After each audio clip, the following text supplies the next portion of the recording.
Pada abad ke-15 di Kesultanan Samudra Pasai terjadi pergolakan kekuasaan.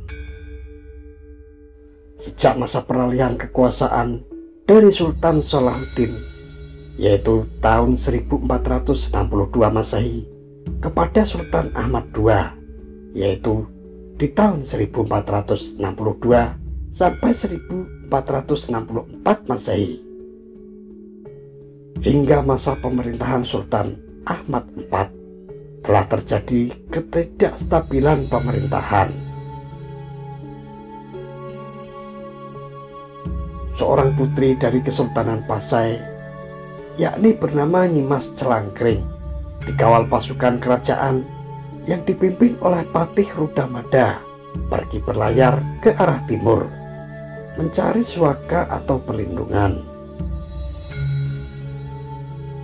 Rombongan tersebut akhirnya terdampar di pantai Tuban dan bertemulah dengan Sunan Kalijogo. Atas saran Sunan Kalijogo, akhirnya rombongan putri Nyimas Celangkring diantar ke Cirebon, yang secara kebetulan Sunan Kalijogo mempunyai tujuan pergi ke Cirebon. Sesampainya di Cirebon, tepatnya sekitar 3 km sebelah barat Gunung Jati, Sunan Kalijogo bertemu dengan Ki Gedeng Babatan. Lalu Nyimas Celangkring dititipkan kepadanya. Betapa senangnya Ki Gedeng Babatan menerima Nyimas Celangkring sebagai anaknya sendiri, karena selama ini dia tidak mempunyai anak. Dan ketika Ki Gedeng Babatan menanyakan siapa nama putri tersebut, maka Sunan Kalijogo memberinya nama, yaitu Nyimas Ratnawati. Lalu Sunan Kalijogo sendiri pamit kepada Ki Gedeng Babatan untuk meneruskan perjalanan ke Keraton Pakungwati Cirebon melalui Kali Sapu. Ki Gedeng Babatan bersama putri dan para pengawal mulailah bercocok tanam. Ditanaminya palawija dan sayur mayur, sehingga daerah pedukuhan Babatan menjadi daerah yang subur makmur. Nyimas Ratnawati atau disebut juga Nyimas Retno Babatan merasa senang dengan tanaman dan bunga-bungaan yang dia tanam. Kegemarannya bercocok tanam dia kembangkan dengan memperluas lahan pertanian. Dia membuka hutan untuk lahan pertanian hingga ke barat, meliputi cangkring, sawit, dan pangkalan. Dan di sebelah barat pedukuhan Babatan didirikanlah sebuah pesanggerahan untuk tempat beristirahat. Selanjutnya, atas perintah Sunan Kalijogo, amanah dari Sunan Bonang bahwa Nyimas Babatan atau Nyimas Celangkring supaya ngawulo atau menjadi pembantu kepada Sunan Gunung Jati di Cirebon. Selama di Cirebon, Nyimas Cangkring tidak menunjukkan dirinya sebagai putri raja dari negeri seberang dan tidak pernah menunjukkan kesaktiannya. Ia berbuat sebagaimana layaknya seorang babu yang tekun atas perintah majikannya. Namun, bagaimanapun Sunan Gunung Jati adalah wali yang terunggul pada zamannya, hingga penyamaran Ratu Celangkring itu dapat diketahui. Tetapi ia tetap berpura-pura tidak mengetahui, sebab belum waktunya dibuka tabir yang sebenarnya. Nyimas Retno Babatan disebut juga Nyi Gede Babatan atau Nyimas Celangkring adalah penguasa Padukuhan Cangkring yang akhirnya dikenal dengan nama Nyi Gede Cangkring.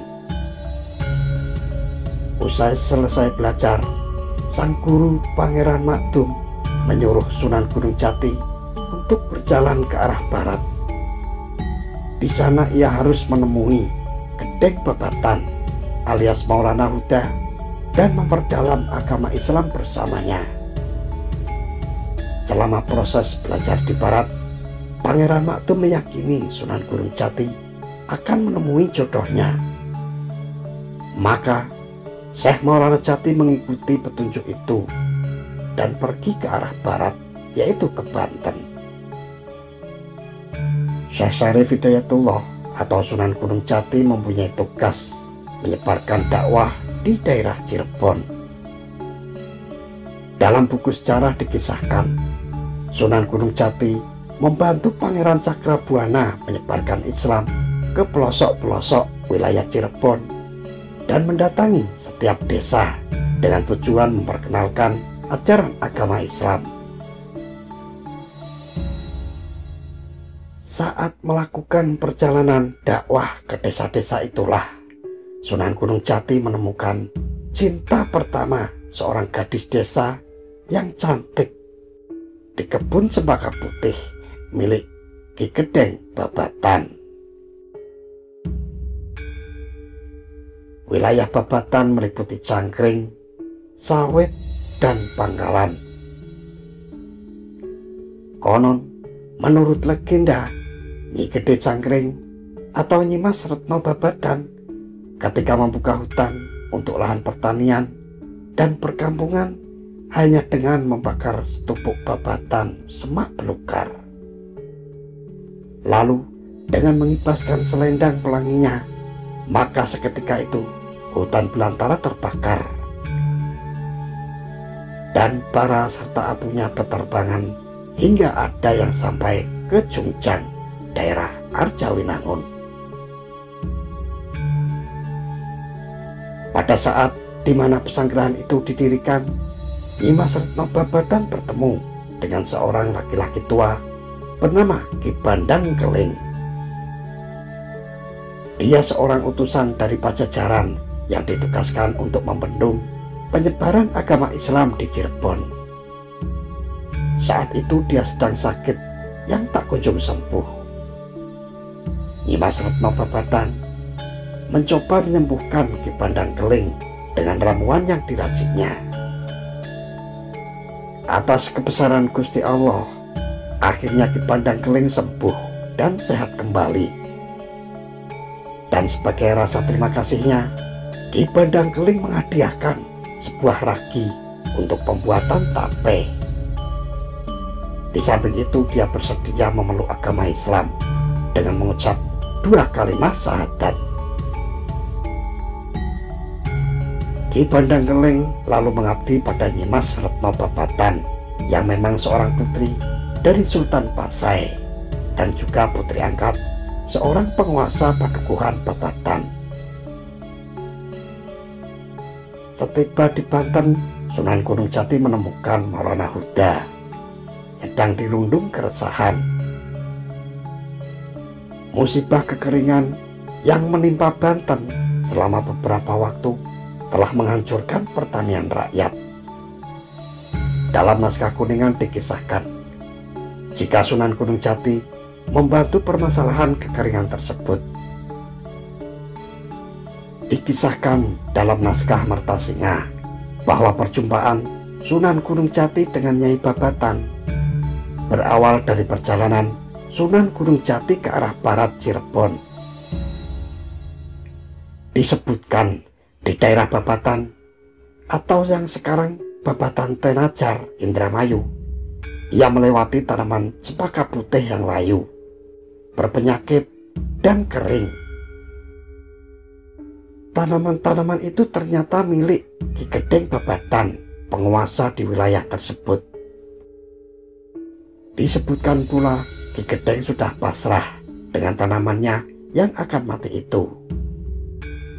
Namun demikian, ia sempat berujar, "Siapa yang bisa menolong tanamanku yang kering ini dan ia bisa membuatnya menjadi sehat kembali, menjadi segar seperti semula, maka anakku yang cantik akan kuberikan kepadanya.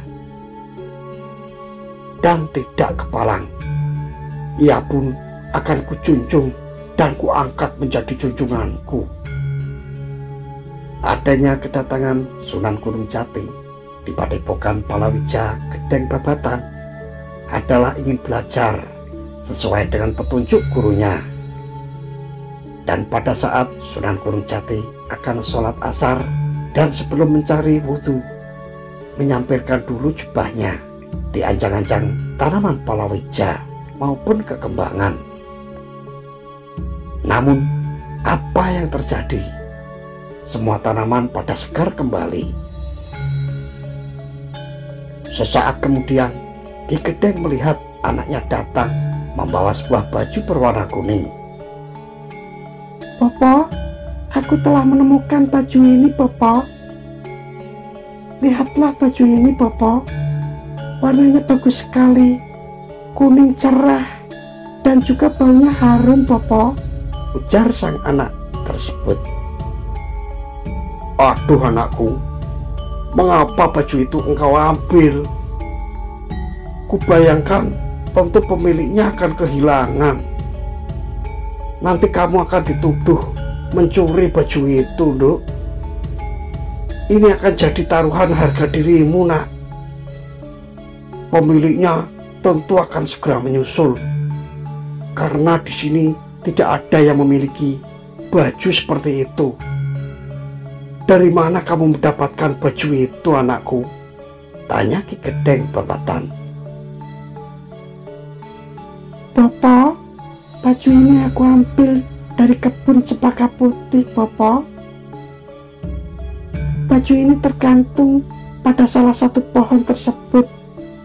Adapun keadaan tanaman-tanaman itu telah pulih kembali, segar semuanya, Bopo.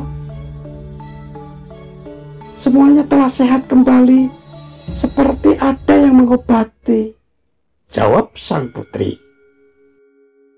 Mendengar berita dari anaknya tersebut, Ki Gedeng lalu keluar dengan cepat untuk memeriksa tanamannya yang telah pulih seperti sedia kala.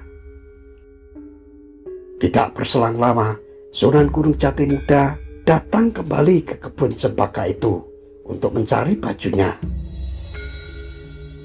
Akan tetapi baju tersebut tidak kunjung ditemukan. Lalu Ki Gedeng Babatan bersama putrinya menyambut Sunan Gunung Jati. Tuan yang bercahaya indah, kuserahkan hidup dan mati hamba kepada Tuan. Hamba inilah yang mempunyai anak perempuan yang mempunyai kesalahan telah mengambil baju Tuan, ujar Ki Gedeng Babatan. Janganlah risau hatimu, dirimu telah kumaafkan, dan kalau ada kerelaan bapak, anakmu kuminta untuk kuperistri, jawab Sunan Gunung Jati. Terserah kehendak Tuan. Apabila Tuan berkehendak anak dusun dan tidak terlalu cantik ini, silahkan, sahut Ki Gedeng Babatan. Sunan Gunung Jati pun menerima putri Ki Gedeng Babatan. Dan setelah itu, untuk pertama kalinya, dia mempunyai istri dengan nama Nyai Babatan. Singkat cerita, Ki Gedeng Babatan memenuhi ucapannya setelah melihat tanahnya kembali subur. Maulana Huda sangat senang. Ia pun menerima pendatang itu dan bersedia untuk mengajarinya. Dalam prosesnya, Sunan Gunung Jati lalu dijodohkan dengan putri Maulana Huda, yakni Nyi Gedeng Babatan. Dalam catatan Sulendraniningrat, Nyimas Babatan adalah istri pertama dari Sunan Gunung Jati yang dinikahi pada tahun 1471 Masehi. Namun sayang, pernikahan Nyi Babatan dengan Sunan Gunung Jati tidak menghasilkan keturunan. Di dalam naskah Kuningan meyakini bahwa Nyi Babatan adalah istri pertama Sunan Gunung Jati.